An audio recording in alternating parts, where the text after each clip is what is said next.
Hi everyone, my name is Cheyenne Tyler Jacobs. I am She Will Speak on Instagram. I am one of the board of director members for SafeBAE here at the SafeBAE Summer Institute. I have the honor of sitting down with some of our fellows and we're going to tell you why we're here and what they're hoping to do within their community. So let's get started. What made you apply for the Summer Institute? How did you find out about us? We would love to know what led you to this work. I found out about SafeBAE through a couple of my friends, one of whom is a survivor, and they were peer educators. And so I became a peer educator, and then I was just on the website and I saw the Summer Institute. I was like, that sounds amazing. So I applied. I didn't actually tell anyone when I applied because I was like, if I don't get in, then I'll be sad about it. But then I got in and now I'm here. So I found out about SafeBAE originally when Tori and Shale they weren't allowed to come to my school, but they came and did a presentation at the library. And then one of my friends formed a SafeBAE chapter at my school that I'm a part of. So I kind of just got really interested in it from that presentation and then kind of threw myself into the work that they're doing. And then honestly, I found out about it through SafeBAE's Instagram and I was just on a whim. I was like, I don't think I'll get in, but I'll just apply because it seems really cool. And then somehow I ended up here and I'm so grateful and so happy that I got this opportunity.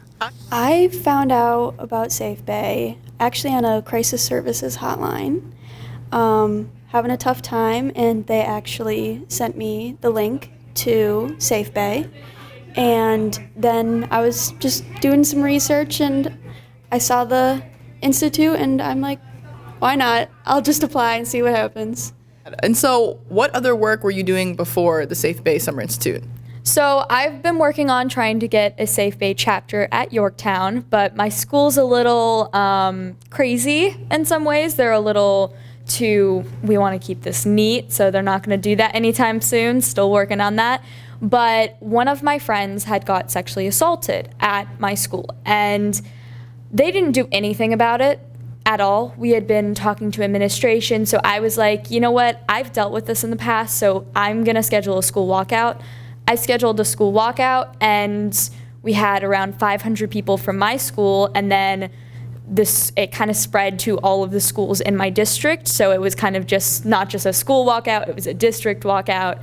And so we're planning to do the same thing again, but that's been my main area. I have led protests and walkouts and multiple other, I've taken trainings and I lead the Civil Rights Club at my high school, and we do a lot of work related to sexual violence and civil rights, obviously. During quarantine, I was very Instagrammer kind of activist thing, so I did a lot of stuff for Black Lives Matter. I went to a couple protests. I've also done March for Our Lives, some abortion protests as well. So I'm very new to it, but I feel like now, since I'm getting older, I can expand my reach farther, and so I've been trying to get more into it. Well, I have a club at my school called Hawks for Change, and Hawks for Change it says in the name, it does a lot of things that changes the school. And we found out about SafeBAE through the documentary on Daisy. So when we talk about community in this work, right, with adults, even like myself, being here, giving you these presentations, what would you say to any adult that wants to get involved and wants to pass that torch to the youth? So how can we be involved by letting the youth lead? What does that look like for you? So I think really just acknowledging that minors, even though we are below 18, we can make our own choices regarding it and have our own paths of healing. I think honestly just listening to us. I think the biggest thing is opening your minds to accepting that, some things you say or do might be outdated or wrong, and kind of letting us pave the way for our own healing and our own activism, I guess, because we are the next generation of kids who is going to change things, and I think helping us in the ways that we need to be helped instead of trying to assume that what we need, kind of listen to us and what we need, is one of the main ways that you can help us. So I feel like it's a lot better for you guys to be hands-on when we need support about getting through to our people who are above us, so our administrators, our principals, our teachers. I feel like we really do need the adult support, but when it comes to actually doing it, I feel like adults need to take a little bit of a step back so we can share our firsthand experiences to actually talk to the administrators. I think it should be either high schoolers like us, and then you guys just help us get into those spaces. You can add just beyond listening, because you get a lot of adults that are willing to hear you out, but it's a matter of like doing more than that and then taking our experiences that we're willing to share and then actively creating change, because we're here to share the student experience at our school, and when we communicate to administration, it's their job to make the change. So it's listening and then acting on what we share. I feel like the adults teach us what they have been taught. So I feel like it's sort of like ancestry. Your genes get passed down from one person to another. Well, your stories and what you are told gets passed down from one person to another. And no one really thinks about, is it true or not? Because they're already focused on their own things.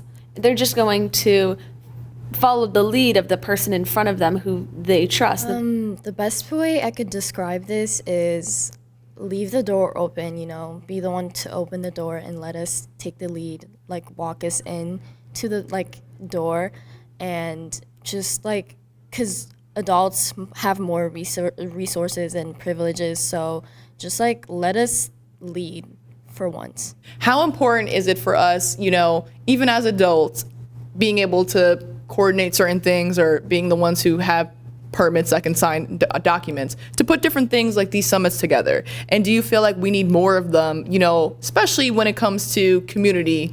Because although we're here in Maine, right, everyone came from all over, which is great. But I think a lot of these things might be very helpful if they were actually in people's communities. I think that'd be really good. I think a lot of people probably want to create change, but just don't know where to start or don't know who to reach out to.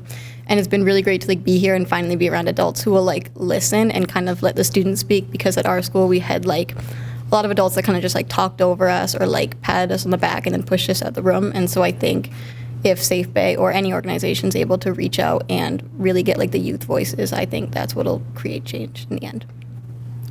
I think it's really important because it also helps the community, just the SafeBAE community in itself, people who are getting involved, people who have their own chapters at school. I think it's really important because then you can gather everyone together and kind of bounce ideas off each other to how to make the institution better in the long run. And also so you can just learn new stuff from people, because a lot of schools and a lot of high schoolers, even adults, experience very different things. So as you meet these people and you get to actually meet them in person, because over Zoom or Skype, I don't even know if people still use Skype, but over that kind of stuff, it's very hard to kind of gauge people. So going in person and meeting everybody, you can share your perspectives on stuff, and it just makes it that much easier for everybody else to be like, oh, I should do this in my school. Oh, we should actually implement this into SafeBAE itself. So I feel like it's really important. You can use the internet. The internet has a wide variety of possibilities, and I feel like the internet has had something to do with how all of us learned about SafeBAE, because SafeBAE has a website and documentaries and such. I feel like if we expanded on that, one of the things that I was thinking we could try to do is a YouTube channel that has learning videos that you could use in the classroom or you could use at home, for that way it's just accessible. So last question for you. What would your advice be to other youth watching this interview, or maybe going online to SafeBAE, even if they're I want to do something, but maybe this isn't the sector or what I want to do? What would your message be to say you could be the change? Don't close the door. Open it and branch out into something new. If you want to advocate for something, do it. Do not worry about who is on your side. That will come with time. But if you feel like there needs to be a change in the world, go for it. Yeah, find people with common interests, and don't be afraid to push the limits of your school system or your community, and just don't be afraid to make change. I would just say to not give up and just keep talking, because whether you're a survivor or someone who wants to be an advocate for a survivor, for every 100 people that won't listen to you, someone will. And so those are the people that you want to surround yourself around, because just a few voices can really be loud. I would say figure out what has made you the most angry in your young life and go back and look at all of the experiences that you've had, and some fucked up things have definitely happened. If you just reanalyze your life, you have been wronged in at least one way, and figure out what that is and what change you want to create. When it comes to you being here at the SafeBAE Summit, what are you hoping to take back with you to your community, and what are you hoping to learn, especially as someone, kind of new in the space of sexual violence prevention? I definitely already am appreciating right here I'm getting a voice, at least to begin the work, and I'm going to take from this my info that I learned and continue to use my voice and hopefully be able to like go around in communities around me and just spread information like Title IX and prevention and response regarding sexual violence. But just a good understanding to where like I can share with other people what I know and be like, hey, you know, if you didn't know this, well, I know this, and you know, we can have that conversation back and forth, and it's not look like a dull moment.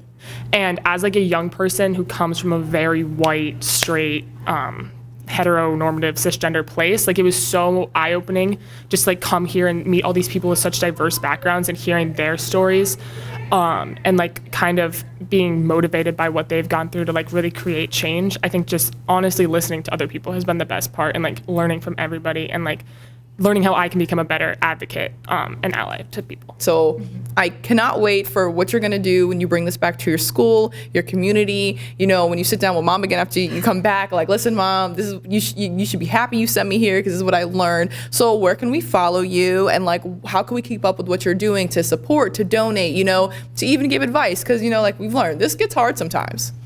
Okay, so my Instagram is Kirsta_Marie_5. Oh, you can follow me on Instagram at Emma Eismeier. That's going to be Emma, EISMEIER.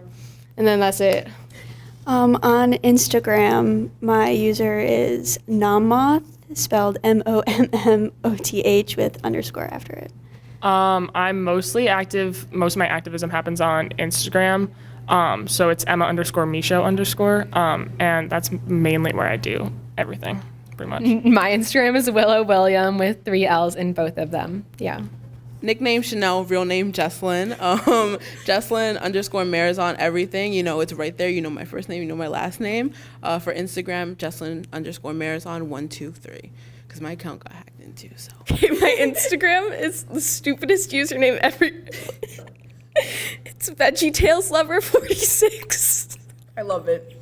I love it. I have an Instagram. It's StayBAZ, so STAY_BAZZ. And it's underscore Mari with 3 I's, MAURIII. And then I'm also kind of like on TikTok. You have it. Once again, I am Cheyenne Tyler Jacobs at She Will Speak, Board of Directors for SafeBAE, and that was our Summer Institute activist as well as our planning committee. I hope that you take this time to learn more about our organization, you donate, so next year we can do this again and again and again and do it a lot bigger. And most importantly, I hope that you take the time to learn about how you can be a resource in your community, and make sure you